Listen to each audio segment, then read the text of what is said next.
Malayang talakayan. Perspektiba ng bawat sektor. Hihimayin at tatalakayin. Ako po si Sonia P. Soto at itong So to Speak, kung saan ang punot dulo ng bawat usapin ay ating lilinaw.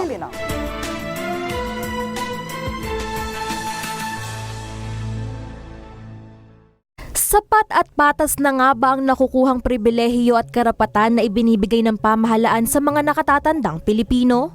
Naapektuhan na rin ba ng kultura ng pagbabago ang pakikitungo at respeto sa mga senior citizen? Ito ang mga tanong na hindi mo maiiwasan, lalo't kung ikaw ay sumampa na sa edad na 60 o 60 years old, na kung saan kinikilala ka na ng estado na senior. Ibig sabihin, direktamente ka nang makikinabang sa Republic Act 9994 o ang tinatawag na Expanded Senior Citizen Act of 2010 na sa bisa nito, iginagarantiya ng batas ang iyong mga karapatan. Tulad na lamang ng pagkakaroon ng mga diskwento mula sa pagpapagamot, transportasyon, ilang serbisyo at libangan, hanggang sa funeral and burial services.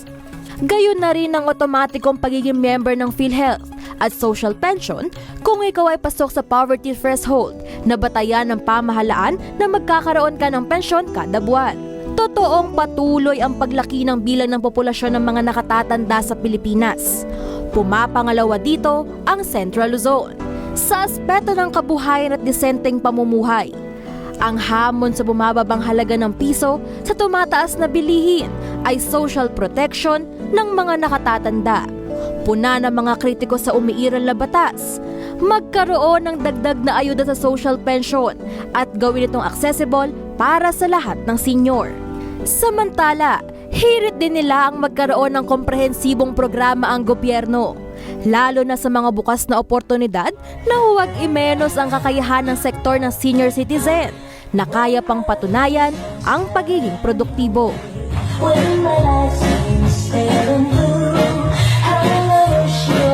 Magandang araw, Central Luzon. Makakasama natin ngayon sa ating talakayan sina Susan S. Fernandez, RSW, Head ng Social Pension Unit ng DSWD Region 3. Flor de Liza de Logdon, Information Officer 2 ng CHR Region 3. Ginang Linda David, ang representative ng National Anti-Poverty Commission, Senior Citizen Sectoral Council sa Region 3. At si Mr. Roberto Mateo, Presidente ng Bataan at Region 3 Federation of Senior Citizens Associations of the Philippines. Sila pong ating panelist sa araw na ito. At syempre makakasama po natin ang kinatawan ng SM City Pampanga. Ang mall manager po na si Ginoong Aaron Montenegro. Gayon din ang kinatawan ng senior citizen na office ng CSWD sa LGU ng San Fernando na si Corazon Cata. Ma'am, ilang porsyento po yung dapat na share ng mga senior citizen sa budget ng bawat local government unit sa Pilipinas? Actually po, sa amin sa barangay, sa taga-Samal Bataan po Opo. ako, 1% kasama po namin yung PWD. Wala pong specific na percentage kung magkano ang mapupunta sa senior citizens, kung magkano ang mapupunta sa PWD. Okay, 1% po. Yes po. Okay. At ganun din po ba, Ma'am Linda, yung share ng senior citizen sa budget po ng local government unit? Walang pagkakaiba sa antas ng barangay, antas ng bayan, antas ng probinsya? As per the General Appropriations Act po, GAA, from the provincial government, municipal, city, barangay, the senior citizens gets a share of 1% for including the PWDs. Tama po yung sinabi ni Ma'am. There is no specific sharing percent. Pero po ako, ang ginaano namin po, we determine the number of PWDs and as compared to the senior citizens. So we just compute pro rata. Pero usually, ma'am, ang sinasabi nila, half. Gusto nila 50-50, pero hindi natin na ano yun. But walang nakasaad sa batas na kung ilan ang percent na ibibigay sa PWD and sa senior citizen. 1% kasi nakalagay po sa PWD and senior citizen. Pero ganun din po, hindi nasasaad kung 50-50. Kasi yung sa budgeting po, depende dun sa program po na popondohan nila. For senior citizen and for PWD, 1%. Para saan po yung 1% na yon na pinaghahatian ng PWD? Is there any provision in the law na nagsasabi po saan po dapat mapupunta? With due Yes, sir. respect, Opo. yung pong sinasabing 1% po nun, sa pagkakano ko po ito na bago na. Ang nakalagay po ngayon dun sa ipinag-uutos po ng batas, maglaan ng halaga at least po. 1%. Yes po. Ang bawat sangay ng local government unit sa para ilaan sa mga senior citizens and PWD. Opo. Pero ano po yung aktual na nangyayari? Ang nangyayari Itinataas po po, ba lampas ng 1%? O they just simply comply with the 1%? minsan po, ang nangyayari po hindi po nauubos yung 1%. Hindi po. Hindi po na ibibigay lahat. Sapagkat yun po ay, with due respect sa LGUs, ito po ay pag naging surplus, magagamit na ngayon nila sa iba nilang gastusin. Kaya minsan, nalilimitahan po ang mga assistance sa mga senior citizens. I don't know how about the PWD, concern po ako sa senior. Mostly, sa senior po, hindi gaanong na ibibigay po ang financial assistance na nakalaan para sa mga senior citizens. Tanungin ko lang po si Ma'am Flor Deliza ng CHR po. Ma'am, meron po ba kayong mga namomonitor na mga reklamo sa mga senior citizens groups po natin? Naririnig ko po yung mga ganyan na mga sinasabi nila. Kasi as a member of the Regional Monitoring and Coordinating Board, kasama ko sila.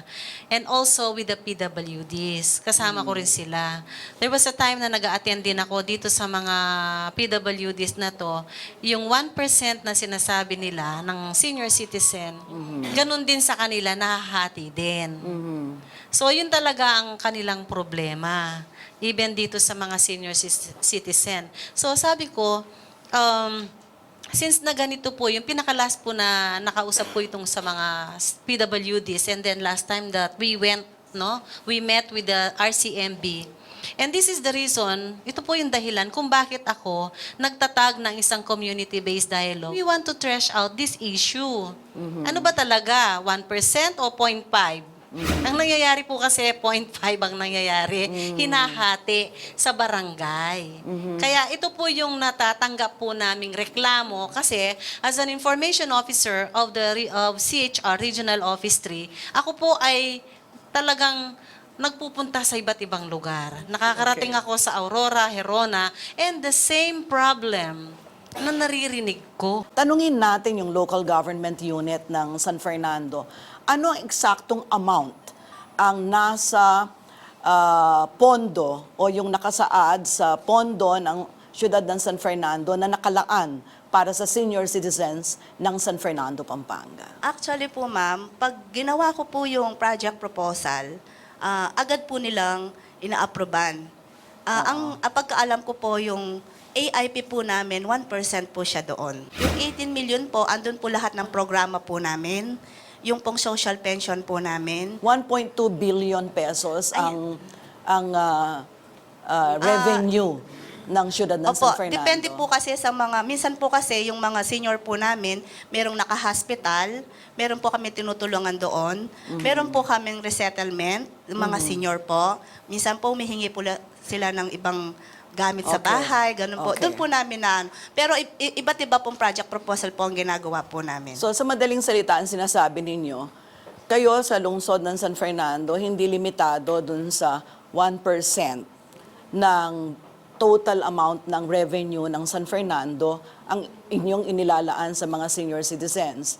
Pagkat sila ay bahagi pa rin o beneficiaries Yes, ma'am. ng programa sa health, Yes, ma'am. ng programa sa gender and development, Yes, ma'am. at iba't iba pang mga Programa po. programa Yes, ng ma'am. Syudad ng Hindi San lang po yan, ma'am. Fernando. Last month or last January, nag-propose po ako ng restorative devices, 100 seniors, 100 wheelchair. Na-dispose po lahat po yon sa kanila din po. Tsaka 100 na quad cane. Sa kanila din po yon. So ngayon po, propose din po ako ulit para po ma-approve po yung mga bagong na-stroke, ganun po. Okay. Iba't iba pong programa. So nabanggit po kanina ni Mr. Roberto Mateo na minsan hindi nauubos yung 1%. Sa inyo bang kaso ay nauubos ang 1%? Yes, ma'am. Nasasabi po namin yun. Kasi po, ma'am, minsan, meron po kaming mga senior na gusto pong magtinda. Meron po kaming binibigay na puhunan. Okay. Doon po sila nalalaan. Tapos po, meron din po kaming ibang programa din po sa kanila, socializing. Meron din po Okay. sila. Meron din po kaming senior citizen day out. Okay. Minsan po, pag nanonood po sila ng sine, meron po kaming free meal, 200 pesos po. Okay. So, magtatanong po ako sa mga senior citizens na nandito. Sa inyo pong pagkakaalam at sa inyong personal na karanasan, masarap po bang maging senior citizen ngayong mga panahon na ito? Ang bilang senior citizen po, sasabihin ko pong hindi masaya, kung minsan may kasayahan. Okay. Bagamat ang mga dapat tanggapin ng mga senior citizen, kamukha po na nasabi ni Madam, ay hindi talaga natatanggap ng iba. There are some who receive their share, pero kuminsan po marami ang nakikita nating dumaring sa kanilang karamdaman na hindi man nasishare. Hindi po pare-pareho income ng LGUs. Kaya kung tatanungin po ninyo, masaya ka ba? Marami po kayong benepisyo, no? Ano ho yung meron sa mga policies ninyo na masasabi nating very protective and supportive dito po sa ating mga senior citizens?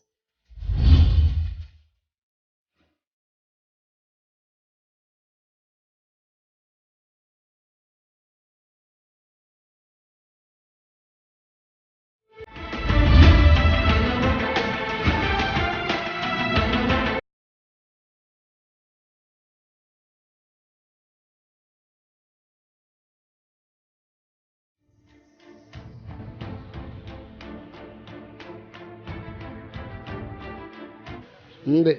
500 lang isang buwan. Tapos pagka gusto ko pala nila tanggalin, natatanggalin ka pa. Hindi po, kasi hindi pa ako nakakatanggap. Senior citizen ako. 79 na ako. Baka abot akong 80, patay na ako. Paano ko pa matatanggap yung benepisyong bibigay sa akin? Po, in Kayo po Angeles. ba ay sa Angeles? Angeles po. Okay. Sa Angeles po ang pinag-uusapan noon, nakarang eleksyon, bawat may meeting kami sa mga konsehales, the budget is 20 million. Okay. Nung magsalita po yung isang opisyal ng gobyerno, only 1/3 of the budget pa ang nagagastos. Pero maraming dumadaing na senior citizen. Particular doon sa Orani po, Okay. ang programa po ng pamahalang bayan ng Orani, meron po sila ibinibigay na medical assistance sa mga senior at meron din ibinibigay na burial assistance at Okay. uwang kabambigas sa mga paglalamay.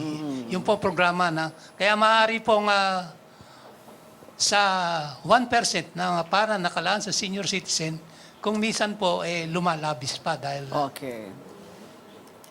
dahil sa dami po ng lumalapit.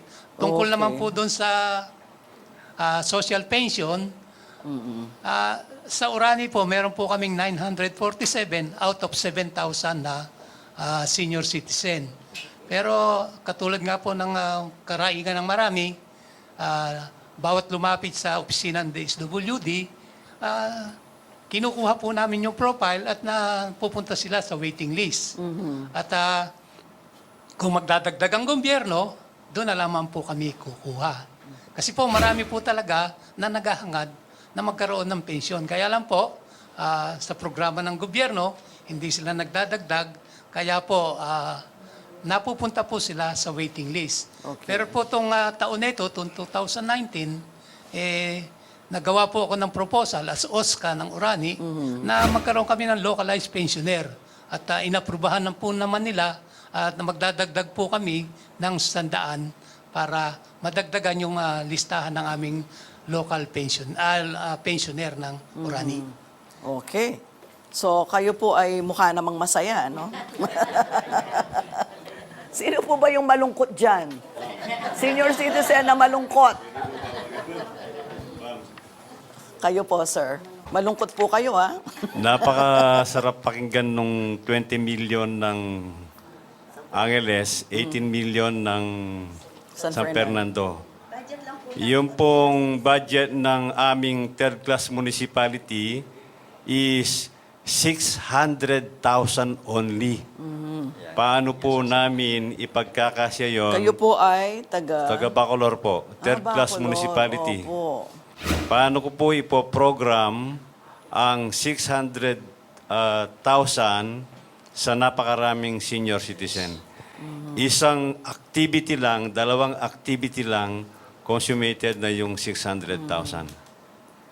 Pero mababa po kasi ang napakasarap internal po nung may revenue 20 allotment. million, may 18 million. Pero yung bayan po namin, yun lamang ang inalat o talagang allotted budget because of the classification ng municipality. Opo, mababa po kasi ang internal revenue allotments ng Bacolor po. Dahil yung populasyon po ng Bacolor ay nakadisperse sa iba't ibang lugar outside Bacolor. Yun yung sad reality. Yan nga po, yun tungkol sa nabanggit ng ating OSCA ng Bacolor. Na po. Magaganda po ang mga pinoprograma ng ating national government. Napakaganda. Pero sa implementasyon po, ibinabato sa mga lokal LGUs. Samantalang hindi po pare-pareho income ng LGUs. Kaya kung tatanungin po ninyo, masaya ka ba? Masaya ka ba? May sasagot, opo. Lalo na po yung mga mayayamang lugar. Okay. Pero yung mga kamukha ng Bacolor at yung papambayan na talaga na maliliit ang income, pag sinabi nyo, masaya ka ba? Nakasimangot po yung sasagot. Wala akong kasiyahan. Exactly. Opo. Yes, opo. And that's the reason kung bakit gusto ko pong tanungin si Ma'am Linda. Kasi po siya ang kinatawan ng senior citizens po sa National Anti-Poverty Commission. Ano po ang pakikitungo po dito ng NAPSI dahil ito po ay directly under the Office of the President? Yes. Actually po, malapit na pong ma-approve yung proposed National Senior Citizens Commission, wherein the 1% from all government agencies, the local executives, hindi na po kukunin. And purely, dahil naging commission na po, solo na po ang budget ng mga senior citizen.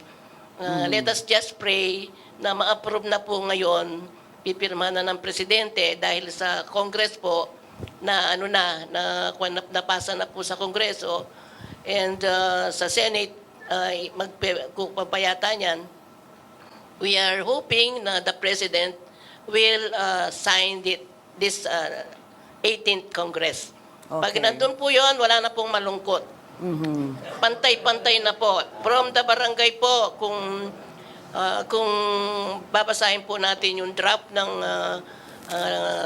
Senior Citizen Commission Act, from the barangay po, meron ng mga honorarium, yung mga mag-serbisyo sa mga senior. Okay. Barangay, municipality, provincial. Magkakaroon po ng 6 na commissioner ang Senior Citizen Commission. Tapos regionalized po ang cluster. Huwag na po, mag-pray na lang po tayo at maghantay. Malapit na po. Kanina po pinag-uusapan natin yung hindi pagkapantay-pantay nung allotment dahil po sa mababa yung income ng ilang mga LGUs. Depende po sa classification. Ano po yung nagiging tugon ng DSWD para po kahit papano ma-augment po yung ganun pong mga kakulangan sa iba pong mga LGUs kung saan mababa po yung income? Doon po ang national government naman po, gaya yung tanong po kanina kung masaya ba ang isang senior citizen o malungkot. Siguro po dagdag lang na ikasasaya nating mga senior citizen. Kasi po dito sa Republic Act 9994, marami po kayong pribilehiyo. Pagsakay nyo ng sasakyan, ilang porsyento ang discount? Diba? Pag hindi ka senior, magbayad ka ng buo. Pag senior ka, may 20% discount. Pag kumain ka sa restaurant, may discount. 20% din. Ano po? 20%. Pag nag-groceries kayo, 5%, diba, Ma'am Cora? Pag na-hospital, diba, sa government hospital, 0 bill. Pag 60 automatic, PhilHealth, member. Ano po? Pagka nanood ng sine dito sa San Fernando, libre, may allowance pa daw. Sabi ni Ma'am Cora. Diba? Saya po, no? O, pagka nagpunta, marami tayong mga pribilehiyo. Siguro po yung social pension, additional lang pong tulong. Natin. Karagdagan dun sa Opo, karagdagan. benepisyo. Marami po kayong benepisyo, no?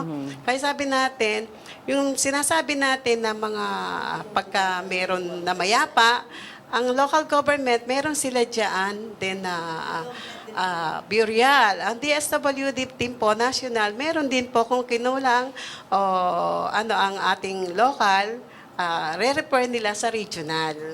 Basta po yun, kami po ay pang-augment doon sa ating mga local government. Di lang po sa social pension, senior citizen, pati po sa ibang programa.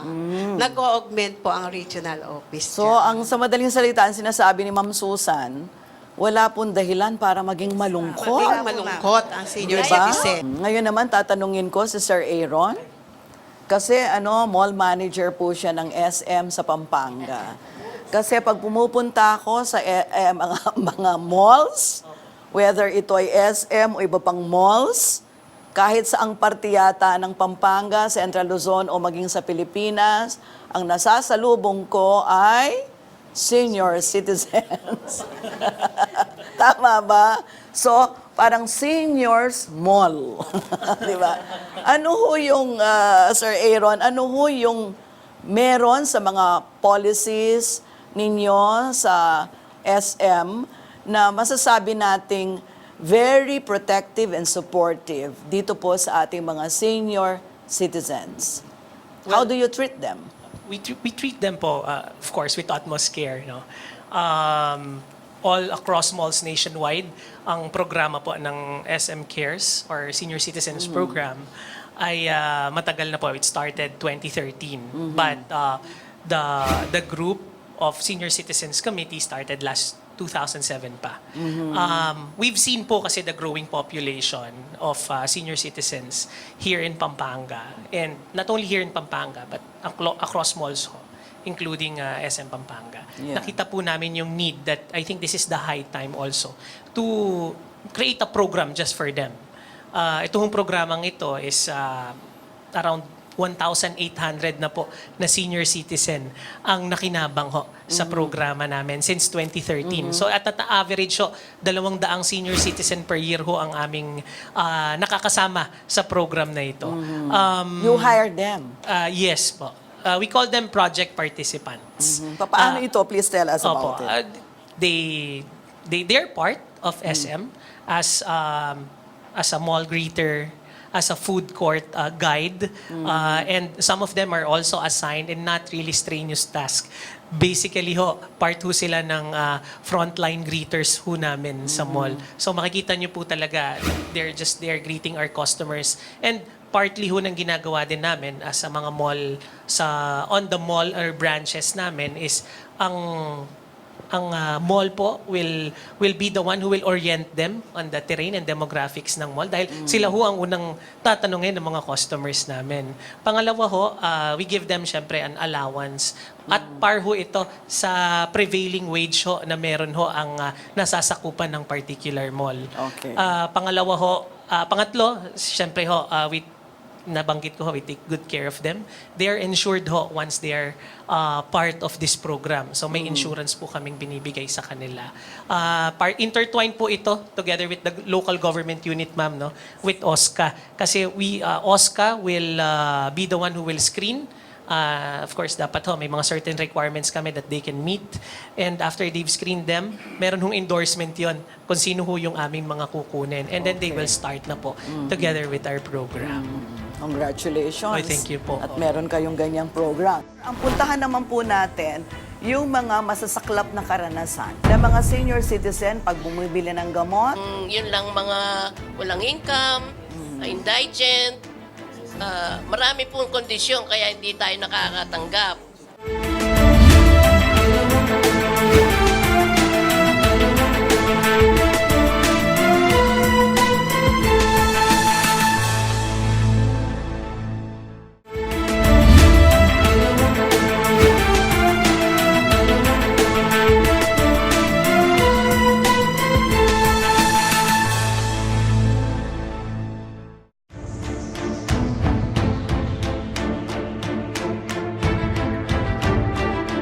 Ano ba yung binibigay nila sa amin? Wala naman, di ba? 500, sabi, wala yun. Hindi naman dating. Lupon ako sa barangay. sabi ko, bilang lupon, dapat meron akong benefits. Wala rin. Hindi pa. Kailangan madagdagan.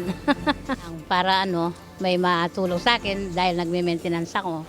Opo. Ngayon po, sir, ang puntahan naman po natin, yung mga masasaklap na karanasan ng mga senior citizen pag bumibili ng gamot, magbabayad ng kanilang mga kinain sa restaurant. Okay, tungkol po doon sa itinatadana ng batas sa 1994, kamukha ng pagbibigay po ng 20% sa binibiling gamot ng mga nakakatanda, marami pong reklamong dumarating dito. Iilan lamang po sa mga butika ang kumikilala sa po na yan. Pero meron pong pero.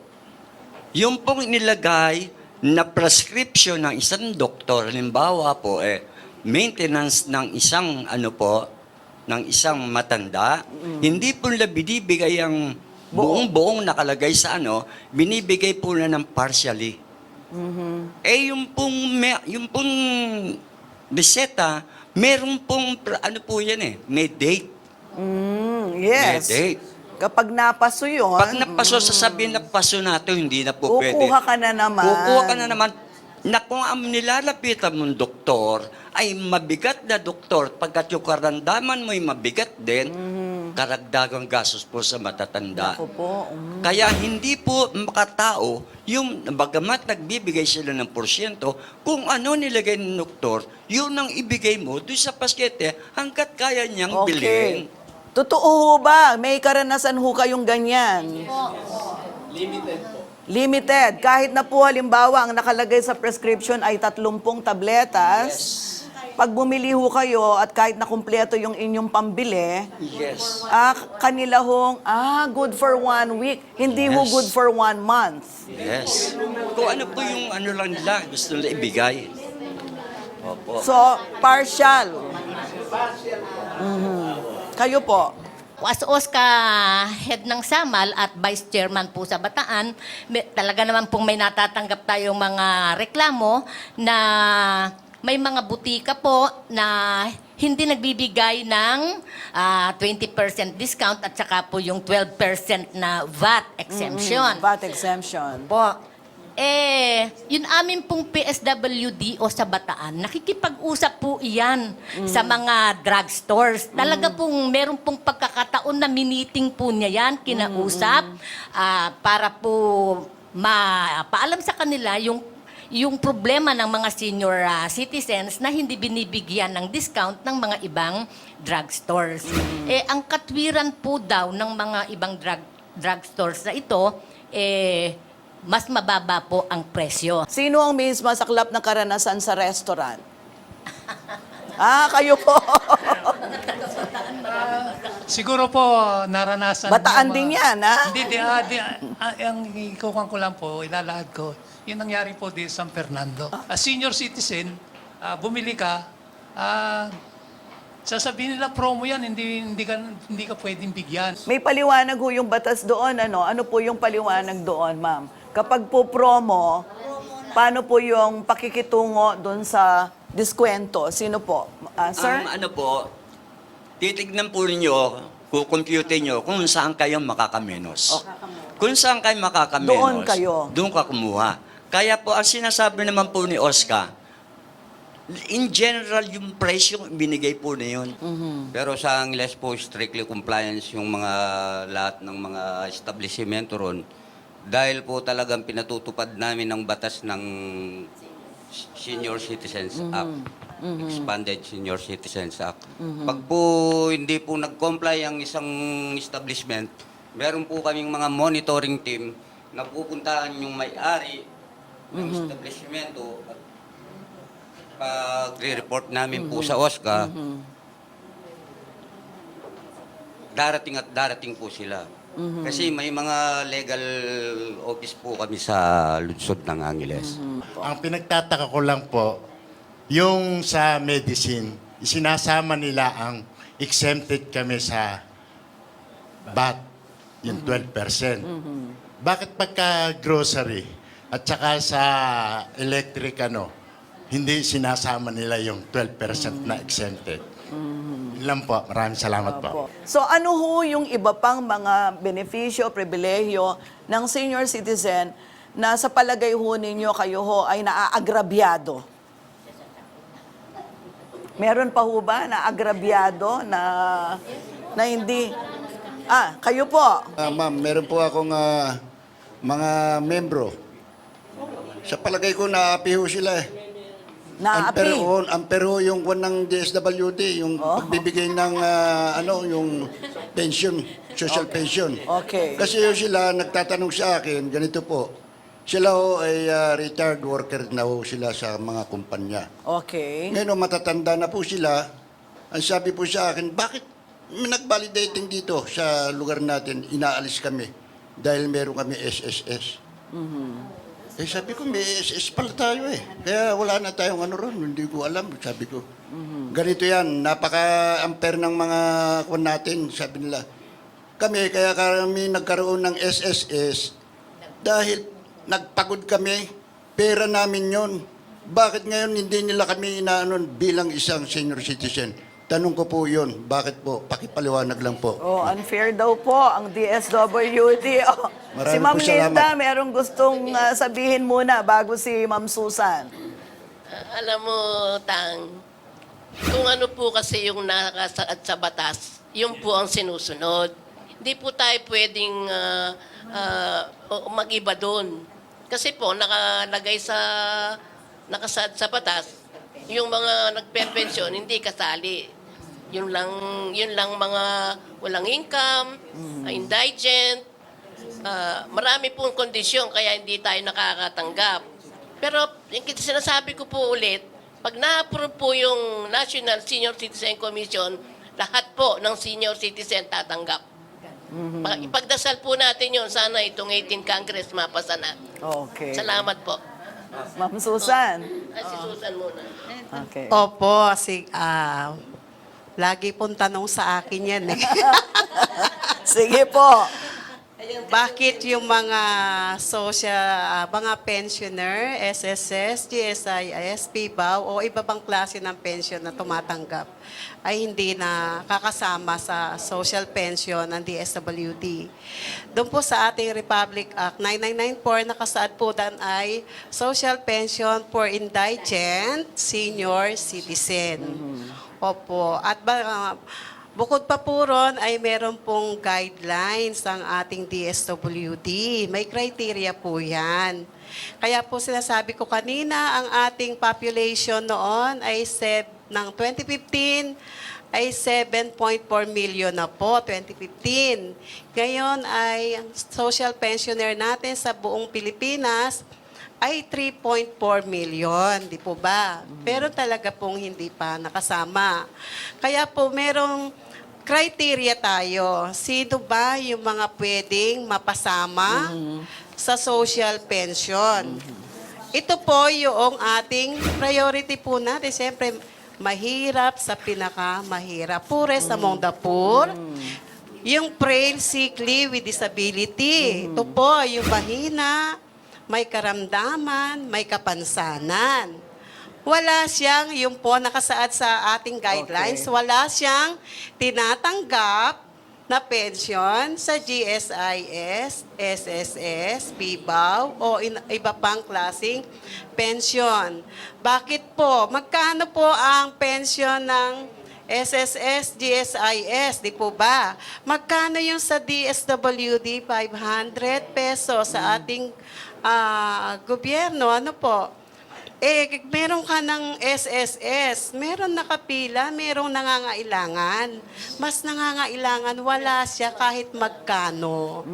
Kaya ibigay natin doon sa walang pension para magkaroon naman siya ng 500 pesos a month, diba? May SSS ka na, kukunin mo pa dito para sa wala talaga. No po, para masama tayo, yun naman yung mga wala talaga pong tinatanggap. So sa madaling salita po, parang sinasabi natin, sa atin pong bansa, talagang hindi naman pare-pareho ang kalagayan ng mga matatanda. Mayroong mga senior citizen na may kaya. Meron senior citizen na mga dating mga professional. So mga nag-retire na sila, meron silang tinatanggap mula sa kanilang retirement. Meron naman po talagang mahirap lamang. So, nang dahil sila ay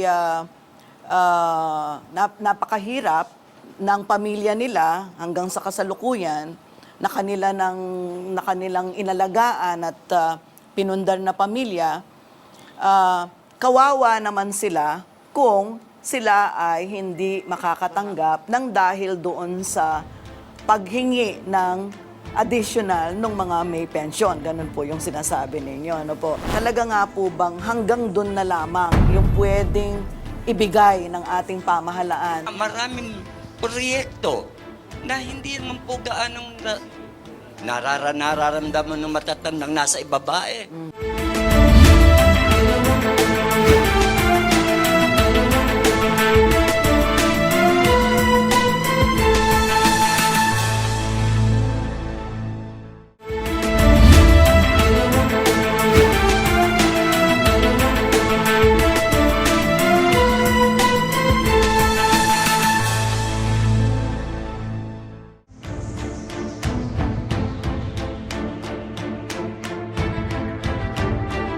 Kontento na po sana kung may dadagdag pa, mas maganda. Tumataas ang bilihin ngayon eh. Dapat dagdagan pa ang pension namin eh. Konti, nagkukulang pa kami. Ang mga benepisyong dapat sa amin, dagdagan pa ng percent yung discount namin. Wala pa naman binibigay kasing benepisyo ang government sa akin eh. Ngayon bakit pagka yung ibibigay ng gobyerno, bakit hindi kami entitled pag may Halimbawa, may SS kami na 2,000, hindi na kami pwedeng kumuha sa senior citizen. Ano yun? Salamat nga tayo dito dahil yung ating napuntahan mababait, sabi ko. Dahil kaya nga tayo dito dinala, inabandon sa Bahay Pag-ibig sapagkat wala na sa atin nag-asikaso na ating mga magulang, mga kamag-anak, kung ano pa man. Kaya dinala siya rito para alagaan tayo ng husto. Walang benefits ng yung sinasabi nilang pension. They are being excluded sa assistance from the government because ang reason dyan is they are now living accommodated and being assisted by Bahay Pag-ibig as home for the aged. Ang gusto ko po sanang itanong is, talaga nga po bang hanggang doon na lamang yung pwedeng ibigay ng ating pamahalaan sa mga senior citizens? Kasi ang bilang po kasi ng mas mahihirap, yung mga living below the poverty threshold, ika nga, ay higit na mas marami kaysa po dun sa mga senior citizens na may kaya. Ano po bang partikular na bahagi ng mga medical services, yung pong mga health benefits, na meron tayo sa Pilipinas na gusto nyo pong mas pagtuunan ng pansin ng Estado, nang sa ganon, hindi na iiwanan yung problema na yon sa mga pamilya na nag-aaruga sa mga senior citizen? Ma'am Linda, kayo po. Kasi alam po natin yung kasabihan, an ounce of prevention is better than pound of A pound of cure. cure. Kaya po sana ang inaano po namin ngayon sa NAPSI, yung masama po yung yung free check-up para abang hindi pa masyadong malala yung sakit, malilibre na yung mga matatanda. Kasi mahal po yung mga diagnostic services, hindi po nila kaya. Pag napupunta sa ospital, medyo grabe na ang sakit nila. So, ito po yung inaano namin ngayon. Opo. Sa NAPSI, ito po yung inaano natin sa PhilHealth. Ma-include sana po yung yung diagnostic services. Opo. Kahit gusto nating humaba ang buhay natin, hindi talaga hahaba ang buhay natin sa klase ng kinakain natin. Meron ho kayong gustong sabihin? Hello. Buti pa si Lola, fashionista pa eh. Hindi po. Gusto ko lang sana narinig ko si kay Ma'am Linda, yung sa senior citizen, sa papacheck up. Sa una kasi, sa Angeles sana City po, yan. sa Angeles City po, sana gusto ko sanang mangyari na kapag nag-check up ang mga matatanda, wag na lang tanungin kung anong sakit mo, doon na kami bigyan ng Sana po, tutukan naman kami o yung mga titingnan namin kung saan ang masakit mo. Kaya lang po, tinatanong lang, inuubo ka ba? Bigyan ka ba ng ganyan? Yun na lang po. Paano na lang kami noon? Babalik kami, yun na lang po lagi. Pangalawa po, sasabihin ko po, kami sana madinig ng lahat ng mga barangay sa buong Pilipinas na ang mga senior citizen naman na masarap po maglingkod sa matatanda. Para sa akin masarap po, umabot po ako ng 10 years sa Agapito del Rosario na sana po, hindi lang po, nasaan po, mabigyan naman kami ng allowance. Hindi naman kasi mayaman, kamukha ko, widow ako. Wala namang hanap buhay. So sana, bigyan naman kami ng kaunti na kahit magkano, sabi na konti lang ang tinatanggap ng isang barangay. Bigyan naman po sana kami ng allowance, beer mo, rain or shine. Nandyan Pupunta kayo. kami, nag-house to house po ako. Kahit na marinig po amin ng barangay Agapito, alam nila po, dahil hindi ako abot ng 10 years, kung ako pa hindi nagtatrabaho, nag-house to house po ako. Yung nagpe-pension po, nanginginig po, binubuhat ko po yun. Yung maagang detection ng karamdaman ay mas magaling. Yan nga po ang pinupusto namin sa aming RCMB meeting together with the different department po ng gobyerno, sa DOH, sa PhilHealth, na kung maaari, magkaroon na po ng talagang isama yung check-up, yung blood chem. Blood chem ng mga matatanda. Dahil sa blood chem po, pagka ibinarad chem mo lahat yan, makikita kung may defective matanda. Correct. Antimano, magagawa kagad ng paraan o magagamot. Pero, Hindi yung binibigyan na lang ng gamot. yes, opo. Kasi po, ma'am, totoo, ang pinag-uusapan natin dito, oo nga, puro senior, pero ilan sa mga mahihirap na senior ang talagang tayo, dito, involved. Ang mga matatanda ay pinakinabangan na nung kayo ay bata pa. Yes. Ibinigay nyo na ang lahat-lahat. Yes, Diba? ma'am. Kanya, pagkakataon na para ibalik naman. Ganun Yes. po ba? Yan po ang unang lang dahilan, ma'am eh. Yan po ang unang lang dahilan kung bakit binigyan pansin nila ang matatanda. Ano po? Okay. Dahil sa contribution nitong mga matatanda nito nung sila yung mga bata pa. Pero nasaan? Nag-contribute sa ekonomiya. Yes. Okay. Opo, nasaan? Yun ang tanong, nasaan? Tama, maraming proyekto na hindi naman po gaanong nararamdaman ng matatandang nasa ibabae. Hindi po. Karanin nga po sa SOCPEN, mabuti na lang po, meron kaming sa DSWD na masinap ko yung nakikinig doon sa mga social pensioner hindi dapat tumanggap. Mga nasa matataas ang antas ng pamumuhay. Okay, Tapos ang tama. naiiwan po yung talagang pinaglalaanan ng gobyerno. Yung mga mahihirap talaga. With Yung due sinasabi respect. ni Ma'am Susan, yung Yes, poorest ma'am. of the poor. And with due respect, Doon sa iba, nakikipagawan pa yung malalaki na pensyon, nakikipag-agawan pa po. Okay, ano ho yung kaparusahan dun sa mga nahuling nagpapanggap na senior citizen? Malaki po. Pero hindi pa pala Yes, opo. senior citizen. Yes, may first offense po dyan, 50,000, ano.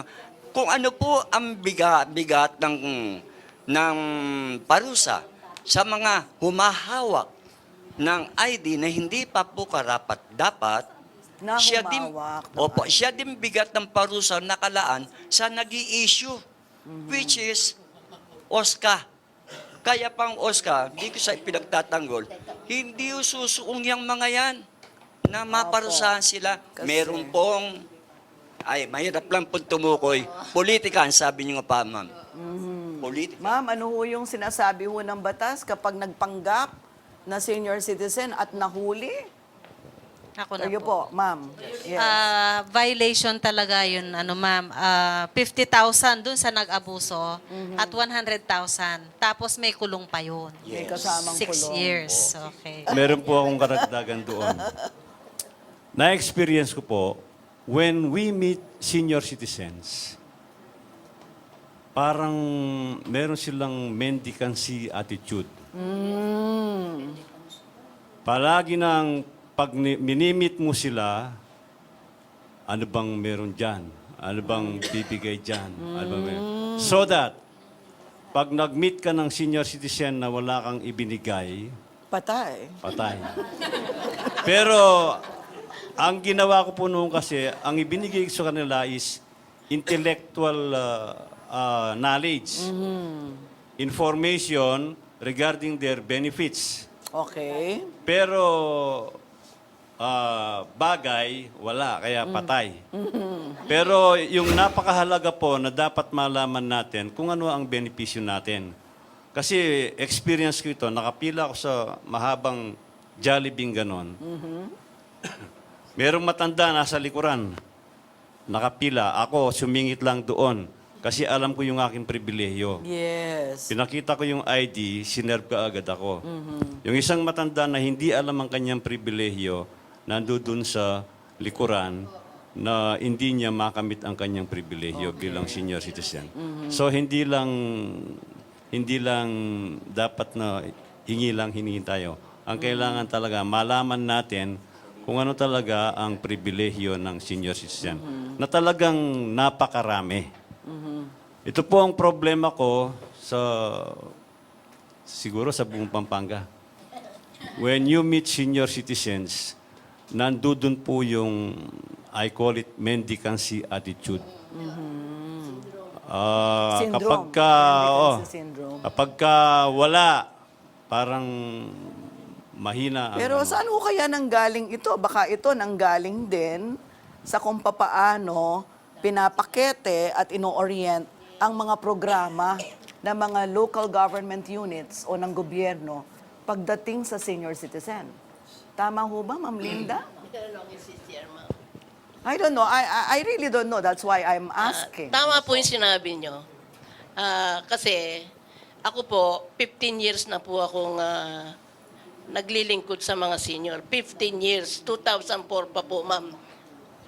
Siguro po na nakukuhan po ninyo yun. Alam mo, ang mga senior po, mahalin mo sila.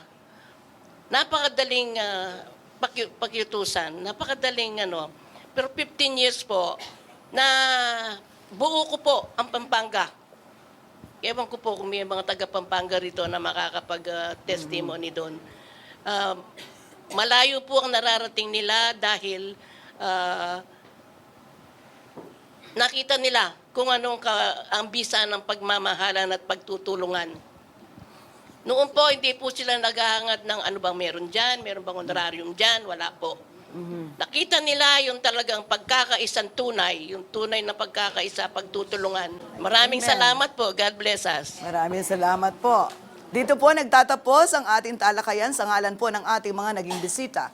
Ako po si Sonia P. Soto at itong So to Speak, kung saan ang punot dulo ng bawat usapin ay ating lilinawin. Maraming salamat po.